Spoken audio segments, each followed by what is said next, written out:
అసలు ఈ రాష్ట్రంలో ప్రజాస్వామ్యం నడుస్తుందా, నిరంకుశత్వ పాలన నడుస్తుందా అర్థం కావట్లేదు. ఉన్నవి 4 పార్టీలు, అందులో 3 పార్టీలు అధికార పక్షంలో ఉన్నాయి. మిగిలిన వైఎస్ఆర్ కాంగ్రెస్ పార్టీకి ఎందుకు ప్రతిపక్ష హోదా ఇవ్వరు? అసలు దేశ చరిత్రలో కానీ మిగతా రాష్ట్రాల్లో ఎక్కడైనా ప్రతిపక్షం లేని అసెంబ్లీ ఉంటుందా?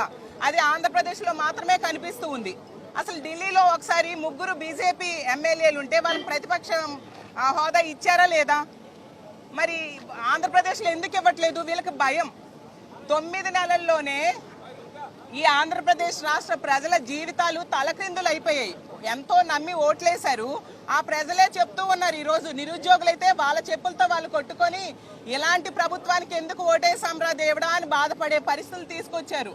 మహిళలు మోసం చేశారు, రైతులను మోసం చేశారు, నిరుద్యోగులు మోసం చేశారు, ఉద్యోగస్తులు మోసం చేశారు, చిన్నపిల్లల్ని మోసం చేయడం జరిగింది. అలాగే అన్ని రకాలుగా ప్రజలు మోసం చేశారు. ఇంకోవైపు ధరలు పెంచేశారు. సూపర్ 6 హామీలు అని చెప్పి ఏ ఒక్కటి కూడా నెరవేర్చలేదు. ఈ రోజు తీసుకుంటే 15,000 కోట్ల రూపాయలు విద్యుత్ భారం ప్రజల మీద వేయడం జరిగింది. రిజిస్ట్రేషన్ ఛార్జెస్ భారం పెంచేయడం జరిగింది. నిత్యావసర సరుకుల ధరలు అయితే 60% పెంచడం ఈ కూటమి ప్రభుత్వం అధికారంలోకి వచ్చాక జరిగింది. ఇన్ని రకాలుగా ప్రజల మీద భారం మోపారు. ఇన్ని సమస్యలు ఉన్నాయి ఈ రాష్ట్రంలో.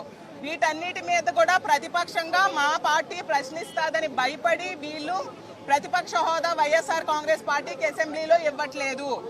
అలాగే మేము కోర్టులో వేసాం, పిటిషన్ వేయడం జరిగింది.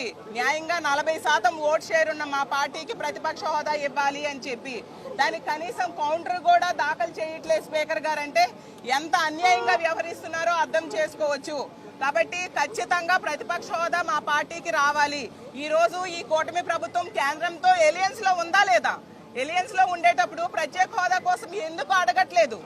ఈ కూటమి ఉన్న ఎంపీల మీద కేంద్ర ప్రభుత్వం ఆధారపడి ఉంది. కేంద్ర ప్రభుత్వం వీళ్ళు సపోర్ట్ తీసేస్తే పడిపోతుంది. అలాంటప్పుడు ప్రత్యేక హోదా కోసం డిమాండ్ చేయాలా లేదా? అలాగే పోలవరం ఎత్తును ఎందుకు తగ్గించారు వీళ్ళు? ఎందుకు వీళ్ళు కాంప్రమైజ్ అయిపోతూ ఉన్నారు? అలాగే రాష్ట్రానికి కావాల్సిన హక్కులు ఏమైనా వీళ్ళు అడుగుతున్నారా? వీటన్నిటి మీద కూడా ప్రతిపక్ష పార్టీగా వైఎస్ఆర్ కాంగ్రెస్ పార్టీ అసెంబ్లీలో అడుగుతుందని భయపడి ఈ రోజు మీరు ప్రతిపక్ష హోదా మా పార్టీకి ఇవ్వట్లేదు.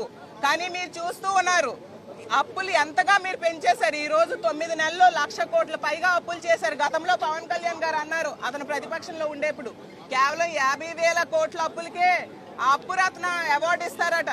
మరి ఇప్పుడు అధికారంలో ఉండి వాళ్ళు 9 నెలల్లో 1,00,000 కోట్ల పైగా అప్పులు చేశారు. మరి చంద్రబాబు నాయుడు గారికి కూడా అప్పురత్న అవార్డు ఇవ్వాలి కదా. అలాగే అన్ని రకాలుగా ప్రజల్ని నెట్ట నిలువుగా మోసం చేశారు. మహిళలకి రక్షణ లేదు, చిన్నారులకి రక్షణ లేదు. డిఎస్సి అని చెప్పారు, ఒక్క ఉద్యోగం కూడా తీయని పరిస్థితి. గతంలో జగన్మోహన్ రెడ్డి గారు అన్ని పథకాలు ప్రవేశపెడితే అవి ఏవి కూడా అమలు చేయకుండా ఈరోజు కొత్త పథకాలు చేస్తామని చెప్పి అవి కూడా ఇవ్వకుండా నెట్ట నిలువుగా మోసం చేశారు. కాబట్టి వీటన్నిటి మీద ప్రశ్నిస్తామని భయపడి ఈ విధంగా చేస్తూ ఉన్నారు. ఖచ్చితంగా వైఎస్ఆర్ కాంగ్రెస్ పార్టీకి ప్రతిపక్ష హోదా ఇవ్వాలి, అది న్యాయబద్ధంగా ఇవ్వాల్సిన అవసరం ఉందని తెలియజేస్తూ ఖచ్చితంగా ప్రతిపక్ష హోదా ఇచ్చేంత వరకు మేము పోరాటం చేస్తాం. అలాగే కౌన్సిల్లో కూడా ఈ సమస్యలన్నిటి మీద కూడా ప్రజల తరపున మేము పోరాటం చేస్తాం. మా ప్రతిపక్ష పార్టీ గొంతు నొక్కి ప్రజల గొంతు నొక్కాలని చూస్తూ ఉన్నారు. కానీ ప్రజల తరపున మా పార్టీ ఎప్పుడు పోరాటం చేస్తుందని తెలియజేస్తూ సెలవు తీసుకుంటున్నాను.